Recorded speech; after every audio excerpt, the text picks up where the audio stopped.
Good morning my dear student. हम लोग पिछले क्लास में तीसरे लेक्चर में पढ़ चुके थे शिक्षण के सूत्र, शिक्षण के स्तर। आज हम लोग शुरू करेंगे अध्येता की विशेषताएं। आज का क्लास हम लोगों का characteristics of the learner. Learner क्या होता है, कैसे सीखता है, शिक्षण की प्रक्रिया में लर्नर का बहुत बड़ा योगदान होता है। टीचिंग एंड लर्निंग पूरा का पूरा डिपेंडेंट करता है लर्नर के ऊपर। लर्नर का मतलब सीखने वाला, सीखने वाले का मतलब होता है विद्यार्थी, स्टूडेंट। स्टूडेंट को कैसे सिखाएं ये बहुत बहुत मायने रखता है। और सिखाने के लिए क्या करना पड़ेगा, जैसे आप लोग स्टूडेंट बैठे हैं, आपको सिखाने के लिए मुझे क्या करना पड़ेगा? पहले तो आपकी विशेषता जाननी पड़ेगी, तब तो हम सिखा पाएंगे। यदि आपकी विशेषता को मैं नहीं जानता हूं तो आपको सिखाने में मुझे बहुत कठिनाई पड़ेगी। ये तैयारी आप कर रहे हैं यूजीसी नेट की, तो इस तैयारी के दौरान क्या चाहिए आपको? मुझे पता है कि आप ध्यानपूर्वक सुनेंगे जब आपको बढ़िया बढ़िया कंटेंट दिया जाएगा। तो परीक्षा से संबंधित प्रश्न आपको हम बताएंगे और परीक्षा में वह प्रश्न काफी हद तक मददगार होगा, तब आप मेरा लेक्चर ध्यान से सुनेंगे। तो ये आपकी विशेषता है। उसी तरीके से आज हम लोग देखते हैं कि एक मानव जीवन में कितनी अवस्थाएं होती हैं, उस अवस्थाओं के दौरान हम किन किन अवस्थाओं के बारे में शिक्षा के क्षेत्र में अध्ययन करते हैं, उनकी कौन कौन सी व्यवस्था है। पहले हम लोग देख लेते हैं पूरे मानव का जन्म से मृत्यु तक कौन कौन सी अवस्थाएं होती हैं। तो आइए देखते हैं हम लोग अध्येता की विशेषताएं, कैरेक्टरिस्टिक्स ऑफ द लर्नर। पहला आपका गर्भावस्था होता है। गर्भावस्था हमारे बॉडी में 23 जोड़ी गुणसूत्र पाए जाते हैं। 23 जोड़ी गुणसूत्र पाए जाते हैं, जिसमें 22 जोड़ी को क्या बोला जाता है? Autosomes. Autosomes, auto means body. तो 22 जोड़ी जो रहते हैं आर्गन का डेवलपमेंट करने का कार्य करते हैं। एक जोड़ी को एलोसोम्स बोला जाता है, जिसको सेक्स क्रोमोसोम के नाम से जाना जाता है। सेक्स डिटर्मिनेशन का कार्य करने का काम करते हैं। तो वह महिलाओं में एलोसोम्स सेम रहता है, एक्स एक्स, और पुरुष में डिफरेंस रहता है एक्स और वाई। जब ये एक्स और वाई आपस में मिलते हैं तो मेल का निर्माण होता है, और एक्स एक्स आपस में मिलते हैं तो फीमेल का निर्माण होता है। तो इसी पर बीजावस्था में, गर्भावस्था में यही 23 जोड़ी गुणसूत्र रहते हैं, इसी पर काम होता है और इसी के अकॉर्डिंग बच्चे का डेवलपमेंट होता है। तो पहला बीजावस्था 0 से 2 सप्ताह तक, ये 2 सप्ताह तक 15 दिन तक, 7 गुना के 14 दिन तक आपका बीजावस्था रहता है।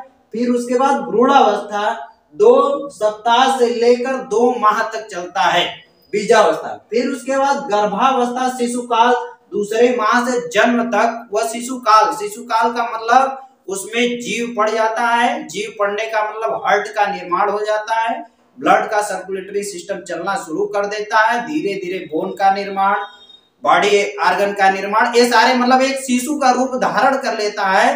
तो धीरे धीरे वह 9 महीने तक चलता है, जब तक बालक का जन्म न हो। और उस परिस्थिति में क्या करना चाहिए? उस परिस्थिति में एक माता को बहुत ही अच्छे सरल स्वभाव में रहना चाहिए, इंटरटेनमेंट करना चाहिए, अपना इन्वायरमेंटल जो है अच्छे इन्वायरमेंटल में रहने का प्रयास करना चाहिए, तो ताकि डायरेक्ट बालक के ऊपर निर्भर करता है। इसीलिए कहा जाता है आनुवंशिक एवं वातावरण का प्रभाव, आनुवंशिक एवं वातावरण का प्रभाव बालक के ऊपर बहुत ही महत्वपूर्ण प्रभाव डालता है। हेरिडिटी कैरेक्टर भी है। अब जब हेरिडिटी कैरेक्टर मतलब ये मां जब पेट में पल रहा होता है बालक, उसके दौरान होता है, फिर उसके बाद जब जन्म लेता है तो वातावरण का भी प्रभाव उसी तरीके से पड़ना चाहिए, तब बच्चा वेल डेवलपमेंट करता है। तो इस तरीके से एक गर्भावस्था होता है। दूसरा है शैशवावस्था।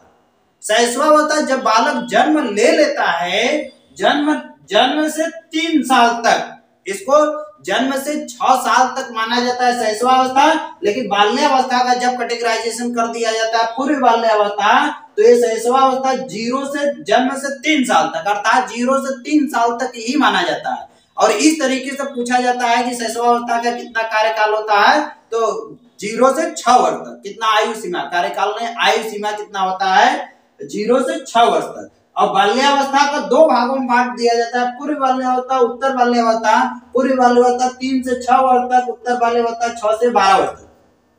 अब इसमें क्या होता है, बालक जब जन्म लेता है, छोटा सा एक नन्हा सा बालक रहता है। अब बालक जब इन्वायरमेंटल में आता है तो इन्वायरमेंटल का प्रभाव पड़ना शुरू कर देता है उसके ऊपर, चारों तरफ से है, तो उसको इन्वायरमेंटल में एडजस्टमेंट करने में बहुत बड़ी समस्या होती है। इसलिए जब बालक जन्म लेता है, जन्म लेने के बाद एएनएम क्या बोलती है, एएनएम बोलती है कि अपने सीने से ऐसे चिपका कर उस बच्चे को रखना चाहिए, सीने से चिपका कर कि माता का जो टेम्परेचर है और बालक का टेम्परेचर, बच्चे का टेम्परेचर समान रहे, क्योंकि अभी वह गर्भ से बाहर की तरफ आया है, तो वही टेम्परेचर यहाँ पे मिलना चाहिए। सीने से दबका कर रखने से टेम्परेचर बराबर रहता है, तो धीरे धीरे उसको वातावरण में लाएंगे तो धीरे धीरे उसको कोई समस्या नहीं होगी। इस तरीके का अनुभव करने से बहुत सारी समस्या हो जाती है।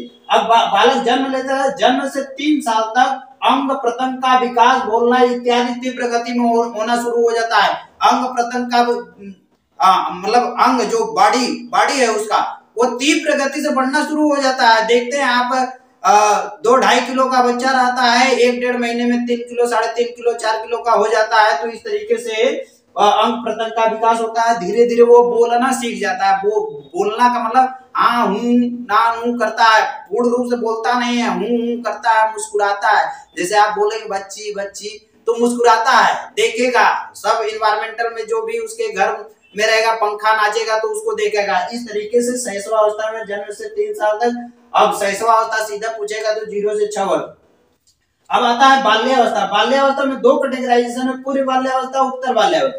पूर्व बाल्यावस्था में 3 से 6 वर्ष तक, उत्तर बाल्यावस्था में 6 से 12 वर्ष तक होता है। 6 से 12 वर्ष तक मेरा उत्तर बाल्यावस्था होता है। बाल्यावस्था के दौरान क्या करते हैं, बालक घर से बाहर निकलना शुरू कर देते हैं। अब वहां पर देखा जाता है कि बालक जो है कलेक्शन की भावना रहती है, कलेक्ट करता है, समूह बनाता है, खेलता है। तो 6 से 12 वर्ष तक, और यही आयु जो होती है राइट टू एजुकेशन के तहत 6 वर्ष का बालक हो जाता है तो कक्षा 1 में प्रवेश दिया जाता है। नेक्स्ट है किशोरावस्था। किशोरावस्था 12 से 18 वर्ष तक। किशोरावस्था 12 से 18 वर्ष तक। युवावस्था 18 से 25 वर्ष तक। युवावस्था 18 से 25 वर्ष तक। प्रौढ़ावस्था 25 वर्ष से 55 वर्ष तक।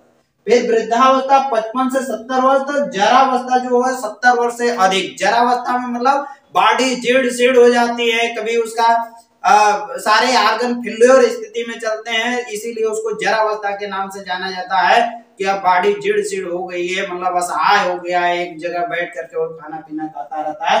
तो इस तरीके से आपने देखा कितने स्टेजेस में, 8 स्टेज में, गर्भावस्था, शैशवावस्था, बाल्यावस्था, किशोरावस्था, युवावस्था, प्रौढ़ावस्था, वृद्धावस्था, जरावस्था। ये मानव का इतना अवस्थाएं हैं, इसी अवस्थाओं के अकॉर्डिंग उसके कैरेक्टर भी चेंज रहते हैं, विशेषताएं चेंज रहते हैं। जो बाल्यावस्था में यहाँ शैशवावस्था में कैरेक्टर पाया जाएगा वो जरावस्था में नहीं पाया जाएगा। तो इसलिए सबकी विशेषताएं अलग अलग है। उसी विशेषताओं के आधार पर मेरा सामाजिक स्ट्रक्चर टिका हुआ है, और जब तक उस विशेषताओं को नहीं जानेंगे तो एडजस्टमेंट करने में असफलता होगी। तो यहाँ पर 2 चीजों के बारे में आपको पढ़ना है इस कक्षा में, बाल्यावस्था की विशेषताएं और किशोरावस्था की विशेषताएं, जो कि आपके परीक्षा में एक प्रश्न पूछा जाएगा। अब जब इसका विस्तार से हम बताएंगे, टेट की कक्षाएं चलेगी तो टेट में पूरे से पूछा जाता है, लेकिन यूजीसी नेट में आपका बाल्यावस्था और किशोरावस्था 2 और कुछ हद तक युवावस्था में पूछ लिया जाता है। तो यहाँ से 100% प्रश्न आपके बनाए जाते हैं कि अध्येता की विशेषताएं, कैरेक्टरिस्टिक्स ऑफ द लर्नर क्या है, किस तरीके से, क्योंकि आपके सिलेबस में ही तीनों पॉइंट रखा गया है। तो इस पर हम लोग चर्चा करते हैं। तो आज देखते हैं बाल्यावस्था। बाल्यावस्था की विशेषताएं, कैरेक्टरिस्टिक्स ऑफ द चाइल्डहुड। बाल्यावस्था की विशेषताएं क्या होती है, जब आप इसको देखने के लिए आप क्या करते हैं, एक बालक को अपने घर में, बालक को उसकी देखिए क्या क्या क्या करता है। 6 से 12 वर्ष तक का बालक है, उसके अंतर्गत क्या क्या भावनाएं चलती है, किस तरीके से सामाजिकरण की प्रक्रिया होती है, नैतिकता का विकास किस तरीके से होता है, उसकी जिज्ञासा प्रवृत्ति क्या होती है, ये सारी चीज देखने की बात है, अनुभव करने की बात है। आप अनुभव करिए और किताब में जो पॉइंट है उसको देखिए और दोनों को कोरिलेट करिए। आपको अध्येता की विशेषताएं कभी भूलेगा नहीं, आप परीक्षा में कभी प्रश्न गलत नहीं कर पाएंगे। उसको जमीनी स्तर पर उतर कर देखने का प्रयास करिए। पहला देखिए, प्रबल जिज्ञासा प्रवृत्ति। प्रबल जिज्ञासा प्रवृत्ति का मतलब बालक जब जाता है, बालक के पास जाएंगे तो उसको प्रबल जिज्ञासा प्रवृत्ति, जानने की इच्छा रहती है। आपके पास किताब लेकर आता है कक्षा 1 का बालक या LKG का बालक, UKG का बालक, तो पूछता है चाचा ये क्या लिखा है, चाचा ये क्या है, चाचा ये क्या है। ये क्या है का मतलब उसको डांटिए नहीं, उसको बताइए क्या है। वो जानने की इच्छा रखता है कि ये एप्पल है, ये कार है, हेलीकॉप्टर है, एरोप्लेन है, तो मतलब उसको वो जानने की इच्छा करता है। जब गाड़ी पर उसको बैठा कर ले जाते हैं कहीं घुमाने के लिए, तो पौधा वौधा देखता है, कहता है ये क्या है, ये क्या है, ये क्या है। तो सरसों का प्लांट है तो बताइए कि सरसों का प्लांट है, गेहूं का प्लांट है तो गेहूं का प्लांट बताइए उसको, बबूल का पेड़ है तो बबूल का पेड़ बताइए, आम का पेड़ है तो आम का पेड़। ये प्रबल जिज्ञासा प्रवृत्ति है। जितने भी छोटे बच्चे रहते हैं 6 से 12 वर्ष तक का, वो जानने की इच्छा रखते हैं, मतलब वो जानकारी चाहते हैं कि आखिर ये क्या है। जैसे पंखा है, पंखा चल रहा है तो पूछेगा क्यों चल रहा है, क्यों चल रहा है, उसके दिमाग में चल रहा है कि आखिर ये चल क्यों रहा है। तो चल क्यों रहा है तो उसके बारे में आप बताएंगे ना। लाइट है, लाइट बुझ गई, क्यों बुझ गई, इसको जलाओ ना, जलाओ ना, इस तरीके से बोलता है। तो उसके प्रति वो प्रबल जिज्ञासा प्रवृत्ति है। तो जो बाल्यावस्था के बच्चे रहते हैं उनके अंतर्गत प्रबल जिज्ञासा प्रवृत्ति पाई जाती है, जानने की इच्छा रहती है। नेक्स्ट है बहिर्मुखी प्रवृत्ति। अंतर्मुखी, बहिर्मुखी और उभयमुखी 3 प्रकार के होते हैं। पर्सनालिटी डेवलपमेंट के अंतर्गत ये तीनों दिया गया, अंतर्मुखी, बहिर्मुखी और उभयमुखी। अंतर्मुखी का मतलब जो होते हैं अपने अंदर बात रखते हैं। जैसे इसके बाद बाल्यावस्था के बाद जाएंगे, किशोरावस्था का बालक भी अंदर रखता है अपना। अंतर्मुखी के जो रहते हैं वो क्या, जैसे कवि वगैरह क्या है, अंतर्मुखी प्रवृत्ति के। बहिर्मुखी जो अपनी बात को बोल देते हैं, जो नेता वगैरह रहते हैं बहिर्मुखी प्रतिभा के रहते हैं। तो उसी तरीके से बाल्यावस्था जो है मेरा बहिर्मुखी प्रवृत्ति की विशेषताएं पाई जाती हैं। इसका कैसे आप देखेंगे कि बहिर्मुखी है किस तरीके का है, जो रहेगा एकदम फैक्ट बात बोलेगा, उसमें बनावटी कुछ भी नहीं रहेगा। जैसे वह घर में उसके पापा हैं तो कोई आया दरवाजे पर बुलाने लगा कि कहाँ है, तो बालक से उसके पापा बोले कि जाओ बेटा कह दो पापा नहीं है, तो जाएगा तो क्या बोलेगा, कहेगा कि पापा कहे हैं कि जाओ कह दो पापा नहीं है।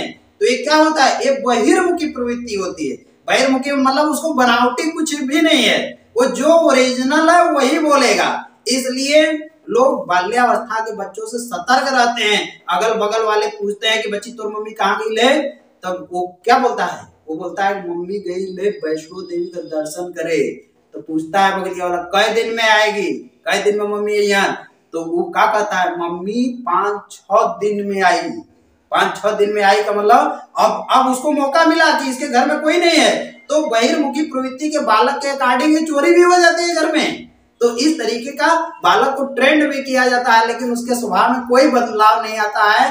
बहिर्मुखी है तो बहिर्मुखी प्रवृत्ति का है। इसलिए कहा जाता है कि बच्चों के सामने हर एक बात नहीं की जानी चाहिए, क्योंकि बच्चा है वो बहिर्मुखी प्रवृत्ति का, वो जिससे कहना होगा कह देगा, जो पूछेगा कह देगा। जैसे स्कूल में आते हैं तो शिक्षक पूछते हैं कि बच्ची तुम्हारे घर में क्या बना था, तो जो सही जो खा कर आएगा, नमक भात खा कर आया होगा तो नमक भात ही बताएगा, चावल सब्जी खाकर आया होगा तो चावल सब्जी ही बताएगा। तो ये बहिर्मुखी प्रवृत्ति रहता है। तो इस तरीके की कैरेक्टरिस्टिक्स जिसमें चलता है बाल्यावस्था में। किशोरावस्था में ऐसा नहीं चलता है। 12 से 18 वर्ष तक के बालक हैं, उनसे पूछिए कि तुम मम्मी कहाँ गई है, तो कहे तुमसे क्या मतलब। किशोरावस्था का बालक बोलता है तुमसे क्या मतलब, हमारी मम्मी कहीं भी गई हो। लेकिन बाल्यावस्था का बच्चा बता देता है। कोई आ गया उस समय बुलाने के लिए, गार्जियन को बुला रहे हैं, उनका उधारी पैसा है, तो किशोरावस्था का बच्चा 12वां मिल गया तो कहेगा जा पापा नाम काल में लिया। वो अपने दिमाग से बोल देता है, उसको कहने की कोई जरूरत नहीं। लेकिन बाल्यावस्था का बालक जो बोला जाएगा सेम टू सेम जाकर वहां बोल देता है। इसी को बोला जाता है बहिर्मुखी प्रवृत्ति। नेक्स्ट सामूहिक प्रवृत्ति। सामूहिक प्रवृत्ति, जो छोटे छोटे बालक रहते हैं 6 से 12 वर्ष तक के बालक, वो समूह में रहना पसंद करते हैं। जैसे स्कूल में जाते हैं, स्कूल में जब तक वो अकेला रहता है, घर से जब स्कूल की तरफ जाता है तो जल्दी स्कूल में सामंजस्य स्थापित नहीं कर पाता है, बहुत रोएगा गाएगा, मुझे स्कूल नहीं जाना, मुझे नहीं पढ़ना है, तो उससे कोई टेंशन की बात नहीं, ठीक कह रहा है, कहने दो। लेकिन जब वो स्कूल में जाता है, उसका 2-4-10 दोस्त मित्र यार मिल जाते हैं, आपस में खेलना शुरू कर देते हैं, तो वो घर पर रुकबे नहीं करता है, वो तुरंत नहाएगा धोएगा, अपना कपड़ा पहनेगा, बैग लेगा, भाग जाएगा अपने मित्र मंडली में। तो उधर जाकर वो खेलता रहता है, समूह बनाने की प्रवृत्ति होती है, समूह में खेलने की प्रवृत्ति होती है। तो ये साइकोलॉजी जानने की जरूरत है। जब आप जानेंगे तो अपने घर में भी बालक का उसी तरीके से व्यवस्था करेंगे, उस तरीके से उसको टीचिंग कराने का प्रयास करेंगे। जब इस तरीके का एनवायरमेंटल देंगे तब वो बालक ग्रोथ करेगा। जैसे इस समय बेसिक जो प्राथमिक स्कूल है या कॉन्वेंट स्कूल है, वहां पर देखा जाता है बच्चों को छोटे छोटे खिलौने आते हैं, प्ले ग्रुप बनाया जाता है, उसमें हाथी घोड़ा अंगूर जितने भी है, कलश नेम वगैरह सब चिपकाया रहता है, उसमें समूह में खेलने के लिए प्रेरित किया जाता है। वो खेलता है, बालक को आनंद आता है, आनंद की अनुभूति होती है, तो उस तरीके से वह सीख सकता है। इसीलिए सूत्र जो होता है ठोस मूर्त से अमूर्त की तरह, मूर्त चीजें उसके समझ प्रस्तुत की जानी चाहिए, तब अमूर्त चीजें प्रस्तुत की जानी चाहिए। संग्रह प्रवृत्ति, संग्रह प्रवृत्ति का मतलब कलेक्शन करने की भावना रहती है। जैसे आप देखते हैं दीपावली का त्योहार रहता है, तो दीपावली के त्योहार में किशोरावस्था, युवावस्था, प्रौढ़ावस्था के बच्चे नहीं जाते हैं। एक बाल्यावस्था के बच्चे जो 6 वर्ष से लेकर 12 वर्ष तक के बच्चे रहते हैं, यही जाते हैं, दिया बिन लेते हैं, उसका तेल कलेक्शन कर लेते हैं। तो दिया का क्या बनाते हैं, तराजू बना देते हैं, खिलौना बना देते हैं, उससे मापन का कंसेप्ट उसका डेवलपमेंट होता है। तो बच्चा तराजू बनाकर खेल रहा है तो कोई गलत काम नहीं कर रहा है, लेकिन क्या करते हैं कुछ लोग, हट भाग भाग यहाँ से भाग, तो इस तरीके का भावना विकसित कर देते हैं। ऐसा कुछ नहीं है, वो तराजू है तो उसको जाइए, जानने की इच्छा रखिए कि वो क्या कर रहा है, उसके दिमाग में ऐसा क्यों आया। ये तराजू है तो वो मापन का कंसेप्ट एक तरफ देखे ढिल्ला रखेगा, एक तरफ दूर रखेगा, उसको ऐसे तौलेगा, दोनों बराबर हो जाएगा, तब कहेगा हाँ ले जाओ ले जाओ। अब कागज का पैसा बना लेते हैं, हाँ पैसा दो 10 रुपया 20 रुपया 50 रुपया, तो इससे क्या एक मापन का कंसेप्ट भी क्लियर हो रहा है, एक बाजारीकरण में क्या क्या होता है वो सारी चीज डेवलपमेंट हो रहा है। तो इस तरीके की चीजों को बढ़ावा देना चाहिए और उसको एजुकेशन से जोड़ देना चाहिए। जो गार्जियन है या जो भी है उसके समझ बड़े लोग आ रहे हैं, उसको जोड़ देना चाहिए कि हाँ ठीक है, 10 का नोट कितना होता है बताओ, 50 का नोट कितना हो, ये तोल रहे हो तो तुम कितने रुपए का दोगे, कितने रुपए का दोगे। तो वहां पर क्या है, कितने रुपए का, वो 10 रुपया बोलेगा, तो उसको सही वाला 10 का नोट दीजिए ना, तो देखिए वो पहचान रहा है कि नहीं 10 का नोट। लेकिन नहीं पहचान रहा है तो बताओ कि ये 10 का है। जब वहां पर 10, 20, 50, 100 उसको देंगे तो खेल के दौरान लिया तो उसके दिमाग में वो चित्र बैठ जाएगा, उसको भूलेगा नहीं कि 10 रुपये का नोट यही था, इसके बदले में मैंने उसको ये सामान तौल कर दिया था। इस तरीके से संग्रह प्रवृत्ति के माध्यम से होता है। नेक्स्ट सामाजिकरण व नैतिक विकास। सामाजिकरण और नैतिक विकास, तो ये तो शुरू हो जाता है 3 वर्ष का रहता है बालक, उसी दौरान सामाजिकरण और नैतिकता का विकास हो जाता है। जब छोटा बालक रहता है उसके अंतर्गत सर्वप्रथम प्रेम क्रोध भय संवेग नामक ये शुरू में ही हो जाता है। जब जन्म लेता है तब से प्रेम क्रोध भय ये जो मूल प्रवृत्तियां होती है, ये मूल प्रवृत्तियां उसके अंतर्गत निहित रहती है। जैसे प्रेम किसे करता है, वो अपने मम्मी से करता है, मतलब जो उसको न्यूट्रिएंट मटेरियल देता है उससे प्रेम करता है। प्रेम क्रोध देखते हैं, जब बाटल निप्पल वाला बाटल है ना, उसको बिना दूध भरे आप बालक के मुंह में डाल दीजिए, जब उससे दूध नहीं निकलेगा ना तो वो दतुली से अपना काट देगा, उसको क्रोध आता है। भय जब छोड़कर चले जाइए तो कपकपा जाता है, चिल्लाता बड़ा तेज है, मतलब उसको डर है। तो ये जो संवेगात्मक ये मूल प्रवृत्तियां हैं बालक के अंतर्गत जन्म से ही रहती है। तो इसी संवेगों के अकॉर्डिंग बालक के अंतर्गत विकास होने का प्रयास होता है। प्रेम क्रोध भय कई बार पूछा जाता है, ये काफी हद तक सेंट्रल स्कूल का जो टीचर्स का एग्जाम होता है उसमें पूछा जाता है, टेट के एग्जाम में पूछा जाता है, सीटेट के एग्जाम में पूछा जाता है। तो प्रेम क्रोध भय ये दिमाग में बैठाए रहिए, प्रथम संवेगात्मक यही है, इसी से सारे संवेगों का विकास होता है। सामाजिकरण व नैतिक विकास अब शुरू हो जाता है, यही नैतिकता है। नैतिकता में क्या है, प्रेम क्रोध भय ये जो मानवीय मूल्य है, सत्य हिंसा परोपकार दया निष्ठा करुणा इत्यादि, ये सारे मानवीय मूल्य हैं। इसी मूल्यों के अकॉर्डिंग सामाजिकरण करने का विकास होता है। जब देखते हैं बच्चा रहता है, जाओ वो चाचा हैं, जाओ पैर छुओ, वो दादा है जाओ पैर छू, वो नाना है जाओ पैर छू। तो इस तरीके का कक्षा की परिस्थिति में होता है। शिक्षक बोलता है देखो कोई बाहर से आएगा तुरंत स्टैंड अप हो जाना, तुम लोग खड़े हो जाना। ये क्या है? नैतिकता का विकास करना है।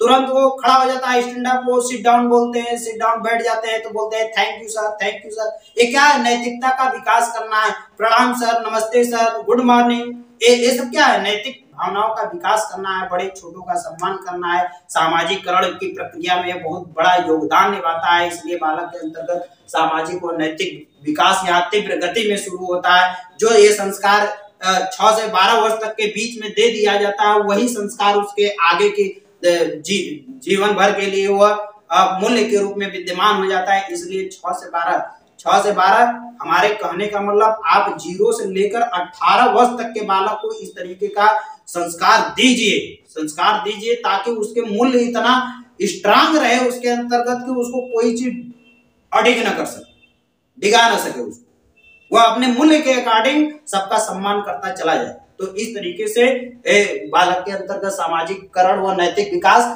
यहाँ पर तीव्र गति से होता है बालक के अंतर्गत। ठीक, समझ में आ गया?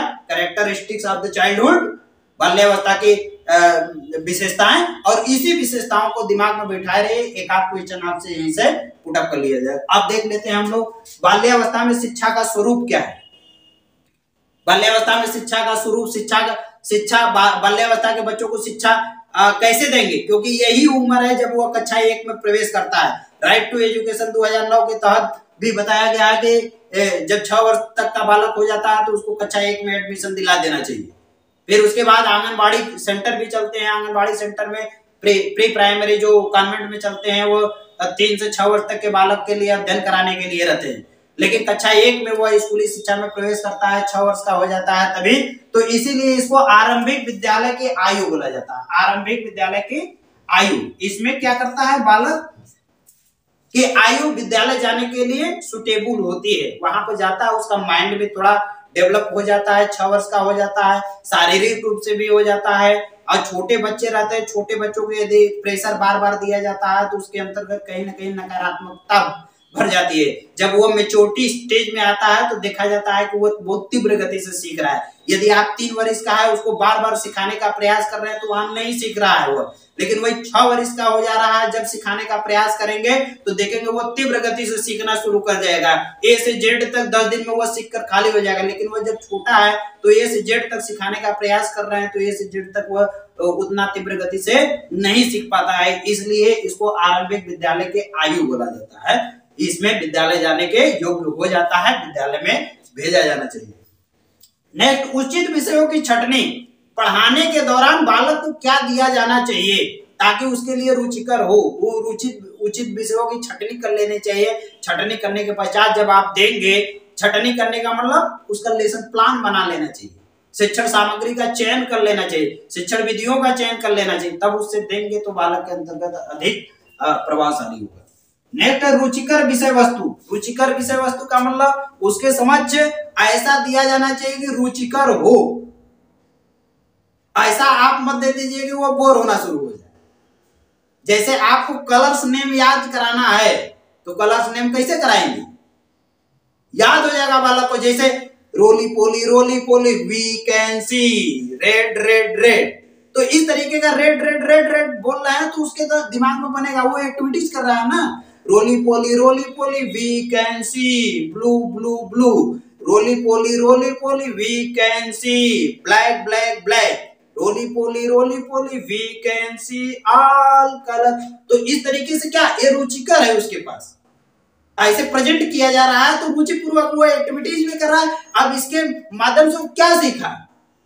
ये तो राइम वर्ड है, रोली पोली सब में लगाकर उसको रुचिकर बनाने का। अब रेड ब्लैक व्हाइट, एक कलर्स भी दिखाइए उसको, साथ में कलर्स, उसको पता होगा कि रेड कैसा होता है, ब्लैक कैसा होता है, व्हाइट कैसा होता है। तो ये इस तरीके का कंटेंट लिया जाना चाहिए। कंटेंट बालक के अंतर्गत देंगे तो वो रुचिकर तरीके से वो याद कर लेगा, उसके दिमाग में बैठ जाएगा। तो ये सीधे सीधे किसमें जाता है? मेमोरी लेवल, अंडरस्टैंडिंग और रिफ्लेक्टिव लेवल तक चला जाता है। उसके बाद वो सोचना शुरू कर देता है। जब आप ऐसे कलेक्शन करके उसको दे देंगे, बालक को कहेंगे रेड निकालो तो रेड निकाल देगा। कलेक्शन करके फिर दिए ब्लैक निकालो, ब्लैक निकाल दिया। ब्लू निकाल दिया। तो इस तरीके से वो क्या सोच समझ विकसित करना, इसी तरीके से जो एजुकेशन है बड़ा तीव्र गति से मॉडिफाई हो रहा है और मॉडिफाई होने के दौरान उस तरीके से प्रस्तुत किया जाना चाहिए रुचिकर विषय। नेक्स्ट, भाषा विकास पर जोर। भाषा विकास पर जोर। बच्चे जब कक्षा में आते हैं तो मातृभाषा लेकर आते हैं।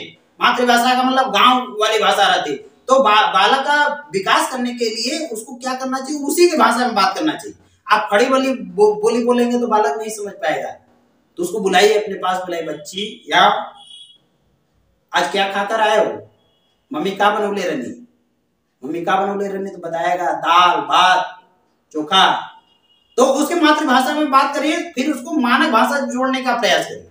तो धीरे धीरे धीरे धीरे धीरे धीरे देखेंगे, जितना अधिक उससे बातचीत करेंगे आप, उस बालक से जितना अधिक बातचीत करेंगे उसके अंतर्गत उतना भाषा का विकास हो जाएगा। छोटे छोटे कहानी उसको दीजिए, जैसे मछली जल की रानी है, जीवन उसका पानी है, हाथ लगाओ डर जाएगी, बाहर निकालो मर जाएगी। तो मछली कौन है, वो कहाँ रहती है, बताएगा पानी में रहती है। पानी से बाहर निकाल दोगे तो क्या हो जाएगा, मर जाएगी। तो इस तरीके से जितना अधिक उससे बातचीत करेंगे उतना अधिक उसके अंतर्गत भाषाओं का विकास होगा।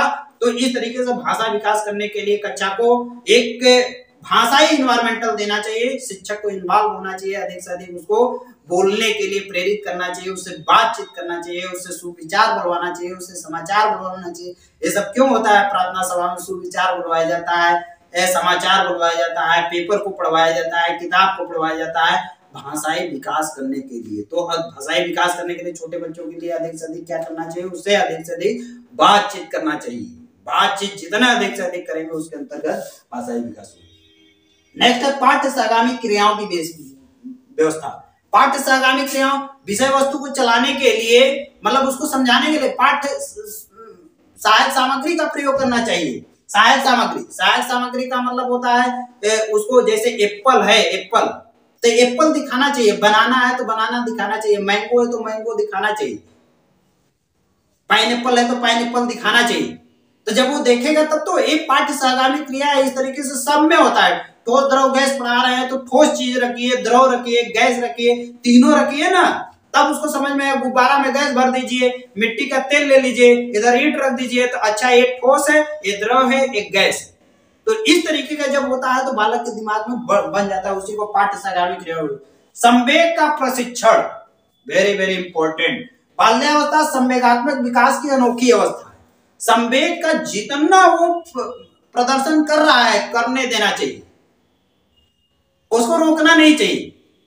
देखेंगे बालक कभी भागेगा, इधर उधर भागेगा, रोड पर भागना शुरू कर देगा, ठीक है, उसके पीछे पीछे रहिए, केवल आप गाइडेंस करते रहिए, देखते रहिए कि कुछ गलत तो नहीं कर रहा है। कभी वो खिलौना पटक देता है, वो संवेगात्मक क्रिया है। जब उसकी गाड़ी नहीं चलती है तो पटक देता है। कभी कभी गाड़ी तो बड़ा तेज से चलती है, इसे खींचता है, हेलीकॉप्टर उड़ जाता है तो वो उसको पटक देता है, टूट जाता है, तोड़ता नहीं है, उसको देखने का प्रयास करता है कि इसके अंदर क्या सिस्टम है।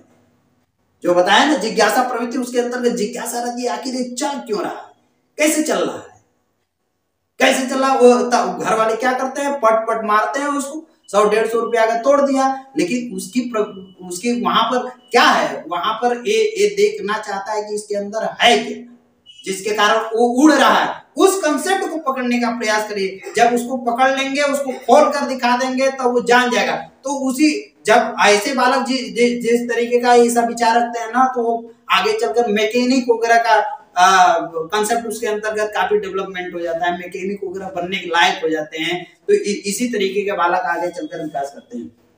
तो बाल्यावस्था संवेगात्मक विकास की एक अनोखी अवस्था है। नेक्स्ट है सामाजिक गुणों का विकास। बाल्यावस्था को प्रतिद्वंदात्मक सामाजिकरण का काल कहा जाता है, किलपैट्रिक के अनुसार कहा जाता है। बाल्यावस्था को प्रतिद्वंदात्मक सामाजिकरण का काल कहा जाता है। प्रतिद्वंदात्मक का मतलब समाज के जो मूल्य है उससे प्रतिद्वंद करता है वो।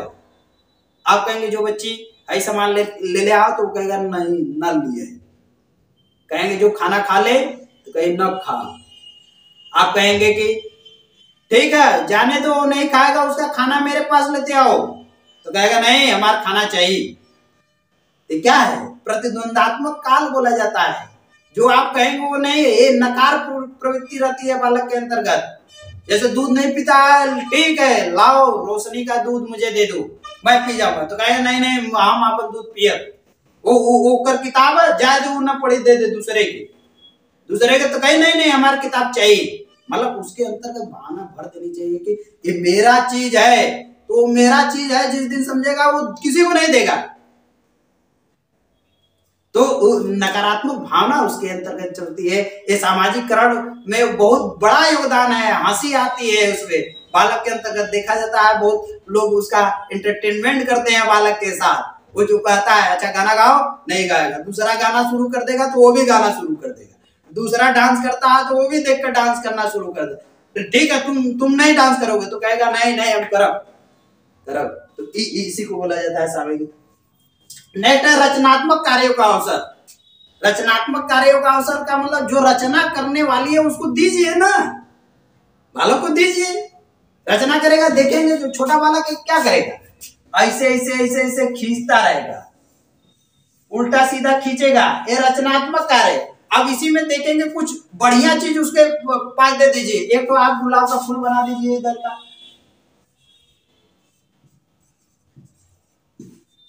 इस तरीके बना दीजिए।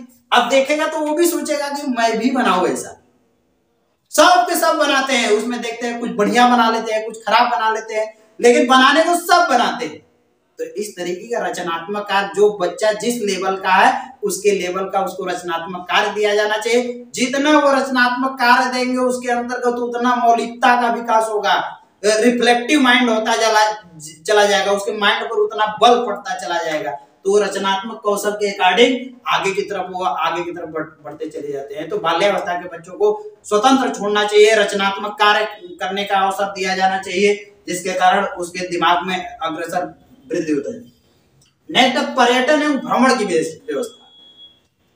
डिग्री कॉलेजों में तो होता है, टूर जाता है, सब्जेक्ट के अकॉर्डिंग टॉपिक दे दिया जाता है, उस पर टूर ले जाया जाता है। लेकिन अब 6 से 12 तक के बच्चों के लिए, 6 से 12 वर्ष तक के आयु के बच्चों के लिए भी पर्यटन का व्यवस्था होनी चाहिए, स्कूलों के माध्यम से होना चाहिए। आप तो स्कूल वाले ले भी जा रहे हैं, कुछ घर से भी व्यवस्था होनी चाहिए। ले गए उसको दिखा दिए, कहीं चुनार का किला दिखा दिए, सिद्धनाथ दरी दिखा दिए, लतीफ शाह दिखा दिए, चंद्रप्रभा दिखा दिए, ऐसे जगह ले जाना चाहिए ताकि उसको ज्ञान हो। जैसे कहीं उद्यान में ले जा रहे हैं तो उद्यान में छोटे मोटे जानवर आपको मिल जाएंगे, पेड़ पौधे मिल जाएंगे, कुछ मंदिर अच्छा अच्छा बना हुआ मिल जाएगा, तो उसके अंदर ज्ञान होता है, वो अस्थायी ज्ञान होता है, जो देखा जाता है वो अस्थायी ज्ञान होता है। तो पर्यटन एवं भ्रमण की विशेषता के माध्यम से एक बहुत अच्छा ज्ञान होता है, ये अस्थायी ज्ञान होता है। हर बच्चों के लिए पर्यटन एवं भ्रमण की व्यवस्था की जानी चाहिए। स्कूलों के माध्यम से भी ले जाते हैं, अच्छे अच्छे चीज दिखाया जाना चाहिए। वहां पर एक टीचर को फुल्ली उस बच्चों के बीच में रहना चाहिए, उसके बारे में, उसकी विशेषता के बारे में बताना चाहिए। जैसे बच्चा को ले गए आप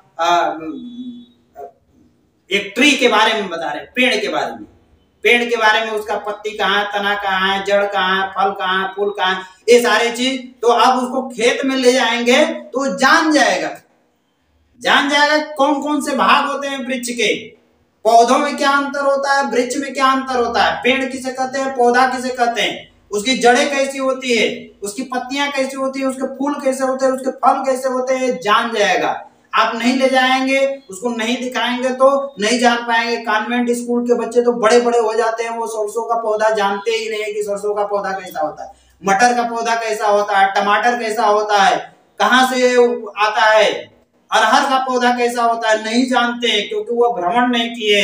और गांव के बच्चे ये सारी चीज जानते हैं क्योंकि भ्रमण किए, उस माहौल में रहे हैं, खेत में गए हैं, वो काटे हैं अपने से, उसका सब कुछ प्रक्रिया की है, इसलिए वो जानते हैं। सॉइल प्रिपरेशन, कन्वेंट के बच्चे किताबों में पढ़ते हैं व्हाट इज सॉइल प्रिपरेशन क्या होता है, और यहाँ गांव के बच्चे रोज मिट्टी को उर्वरा शक्ति देकर बनाने का प्रयास करते हैं। तो इसीलिए पर्यटन एवं भ्रमण की व्यवस्था की जाती है। नेक्स्ट, संग्रह प्रवृत्ति को प्रोत्साहन करना। बालक के अंतर्गत संग्रह प्रवृत्ति को प्रोत्साहित किया जाता है। यदि प्रोत्साहित नहीं करेंगे तो उसके अंतर्गत कहीं ना कहीं उस विशेषता के अंतर्गत उसका कहीं ना कहीं ह्रास होगा।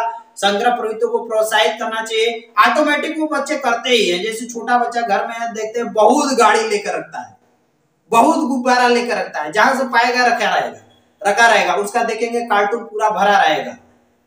कोई चीज पा जाएगा, जैसे टाफिए का कलेक्शन करना शुरू कर देता है, 5 छठो टाफी रखा रहता है, गुब्बारा है, गुब्बारा का कलेक्शन करता है, कंकड़ पत्थर बाहर से रहते हैं उसी को कलेक्ट कर लेता है। तो इस तरीके के उसके अंतर्गत प्रेम व सहानुभूति, जो टीचिंग कार्य होना चाहिए इस तरह के बच्चों के लिए प्रेम एवं सहानुभूति का प्रयोग करना चाहिए। जैसे उसको जितना आप पोलाइट तरीके से बात करेंगे, उसको बहका फुसला कर बात करेंगे तो वह उस तरीके से वो करेगा। जैसे ठीक है अभी लिखो A B C D E F, ये अब तक लिख दो, तुमको एक हम टाफी देंगे, तो टाफी के चक्कर में लिखेगा। अब आप उसको चयन करिए कि आखिर इसका मोटिवेशन किधर है, उसी मोटिवेशन की तरफ। ऐसा नहीं कि वो प्रेम करता है गाड़ी हमें चाहिए तो आप उसको टाफी दे रहे हैं तो कहेगा ना ना तुम्हारा टाफी ना चाहिए, जाए धर्म न कर। अब वो गाड़ी से प्रेम करता है तो गाड़ी ठीक है बना लो इतना तो तुमको हम गाड़ी देंगे। अब गाड़ी के चक्कर में करेगा। आजकल बालक किस पर, मोबाइल के चक्कर में, मोबाइल हमें दिखाओगे तो ये काम करेंगे, तो मोबाइल दिखाइए लेकिन उसमें कंटेंट ऐसा फिट करिए कि वो वहां पर भी जाए तो वही चीज पाए। वो अधिक स्विप कर के एंटरटेनमेंट वाली भाषा देखते हैं, तो ऐसा नहीं है, ऐसा नहीं, उसमें ऐसा सेट करिए कि उसमें भी वही एंटरटेनमेंट रहे। जैसे गाड़ी है तो गाड़ी का ही ऐसा खेल रहा है जिसमें सब कुछ निहित है, सब कुछ सीख ले। ठीक है, एक गाड़ी ए यहां से जा रही है तो ए तक जा रही है, फिर वहां से आए तो बी तक जा रही है, एक गाड़ी देखो सी तक जा रही है, सी से डी तक जा रही है। अब गाड़ी के चक्कर में वह ए बी सी डी ई, प्रेम एवं सहानुभूति के ऊपर निर्भर करता है। तो इस तरीके से एक बाल्यावस्था की विशेषताएं थी और उसका शिक्षा का स्वरूप था। एक क्वेश्चन आपके यहाँ से पूछे जाएंगे तो आपको उसको बता दीजिएगा। ये पूरा मैंने बताया कि अध्येता characteristics of the learner, characteristics of the learner तो बस यही युवा स्तर तक है। फिर एक 3 स्टेज जो हो जाता है ये सामाजिकरण के अंतर्गत है, वहां पर भी लर्निंग होती है। ऐसा नहीं कि समाज में जब बालक आता है तो नहीं सीखता है, ये किताबी ज्ञान होता है। यहाँ पर उसकी विशेषताओं के आधार पर कंटेंट दिया जाता है एक औपचारिक अनौपचारिक निरौपचारिक शिक्षा के अंतर्गत। लेकिन जब वह बालक आ जाता है समाज के अंतर्गत तो समाज से भी बहुत कुछ सीखता है। समाज में बैठता है, उठता है, वहां कैसे रहना चाहिए, किस तरीके से रहना है, किस व्यक्ति से संबंध रखना चाहिए, नहीं रखना चाहिए, इत्यादि चीजें प्रौढ़ावस्था, वृद्धावस्था, जरावस्था में सीखता है। और जो गृहस्थ आश्रम की रहती है, यही सारे स्टेजेज है, इस स्टेज के अंतर्गत वह आ जाता है। तो यही जो स्कूली शिक्षा वह लिया है, यहाँ पर जितना ज्ञान प्राप्त किया उस ज्ञान का अनुभव वह प्रयोग करता है। इसलिए जिसकी विशेषता है उस विशेषताओं के अकॉर्डिंग शिक्षण अधिगम की प्रक्रिया संचालित की जानी चाहिए। यहाँ से एक क्वेश्चन आपके पेपर में पूछा जाएगा। अब नेक्स्ट हम लोग पढ़ते हैं किशोरावस्था की विशेषताएं।